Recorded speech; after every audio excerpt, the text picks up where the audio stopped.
Good evening everyone, I am advocate Anuj Kumar और आप देख रहे हैं टॉप आईक्यू लॉयर चैनल। हमारे चैनल का उद्देश्य सरल भाषा में आपको आपके कानूनी अधिकारों के प्रति जागरूक करना है। साथियों, लास्ट सेशन में हमने सेक्शन 3 भारतीय नागरिक सुरक्षा संहिता के बारे में चर्चा की थी और आज हम सेक्शन 4 के बारे में विस्तार से जानेंगे। आइए सेक्शन 4 को विस्तार से समझते हैं और इसके पीछे के उद्देश्य को, इसके पीछे के पर्पस को जानते हैं। साथियों, कानून एक ऐसा साधन है जो समाज में अनुशासन और न्याय को बनाए रखने के लिए बनाया गया है और भारतीय न्याय प्रणाली में अपराधों के परीक्षण और उनके निपटारे की प्रक्रिया अत्यंत महत्वपूर्ण होती है। यह सुनिश्चित करता है कि अपराधियों को सजा मिले और पीड़ितों को न्याय मिले। विशेषकर जब हम सेक्शन 4 की बात करते हैं तो यह महत्वपूर्ण है कि हम समझें कि भारतीय न्याय संहिता 2023 के तहत अपराधों का परीक्षण कैसे किया जाता है और इसके साथ ही अन्य कानूनों के अंतर्गत अपराधों के परीक्षण की प्रक्रिया क्या होती है। साथियों, सेक्शन 4 को हम बेयर एक्ट की लैंग्वेज के साथ पढ़ेंगे और साथ के साथ हिंदी में मैं आपको इसे अच्छी तरह से समझाने का प्रयास करूंगा। और यदि आपके पास अभी बेयर एक्ट है तो आप उसको ओपन कर लीजिए ताकि यह सेक्शन आप अच्छे से समझ सकें। और यदि आपके पास अभी बेयर एक्ट उपलब्ध नहीं है तो भी कोई इशू नहीं है, क्योंकि सेक्शन 4 की जो बेयर एक्ट की लैंग्वेज है वो साथ के साथ स्क्रीन पर आपको शो होती रहेगी।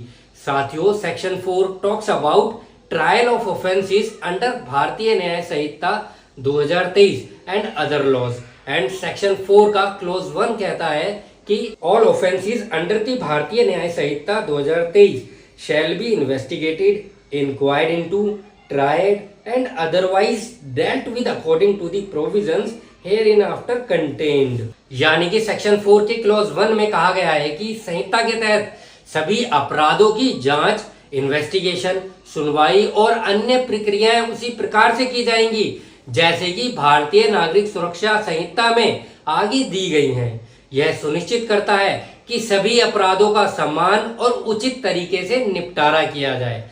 उदाहरण के लिए मान लीजिए फॉर एग्जाम्पल, यदि किसी व्यक्ति पर किसी व्यक्ति की हत्या करने का आरोप है तो इस संहिता के तहत उसकी जांच होगी और उसके खिलाफ सुनवाई की जाएगी और मामले का निपटारा इसी तरह भारतीय नागरिक सुरक्षा संहिता के आधार पर ही किया जाएगा। एंड फ्रेंड, सेक्शन 4 का क्लोज 2 कहता है कि all offences under any other law shall be investigated, inquired into, tried and otherwise dealt with according to the same provisions but subject to any enactment for the time being in force regulating the manner or place of investigating, inquiring into, trying or otherwise dealing with such offences। यानी कि section 4 के clause 2 में कहा गया है कि यदि कोई अन्य कानून लागू है तो उन अपराधों की भी जांच, सुनवाई और अन्य प्रक्रियाएं इसी प्रकार की जाएंगी, लेकिन साथ ही यह ध्यान में रखा जाएगा कि संबंधित कानून में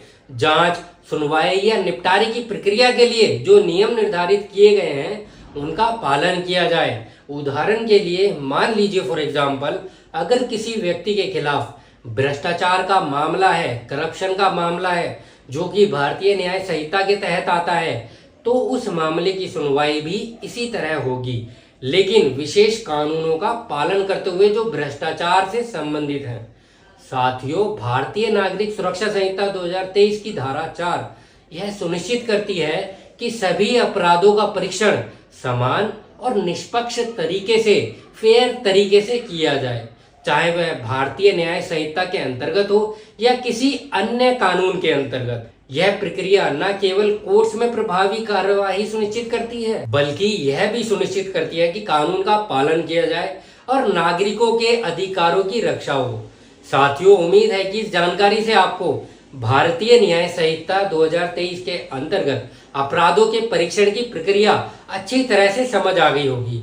अगर आप ऐसे और भी महत्वपूर्ण कानूनी विषयों पर जानकारी चाहते हैं और हमारे द्वारा स्टार्ट की गई भारतीय नागरिक सुरक्षा संहिता की सीरीज से जुड़े रहना चाहते हैं तो चैनल को सब्सक्राइब करें, लाइक करें। टॉप आईक्यू लॉयर चैनल से जुड़ने के लिए आपका धन्यवाद। जय हिंद।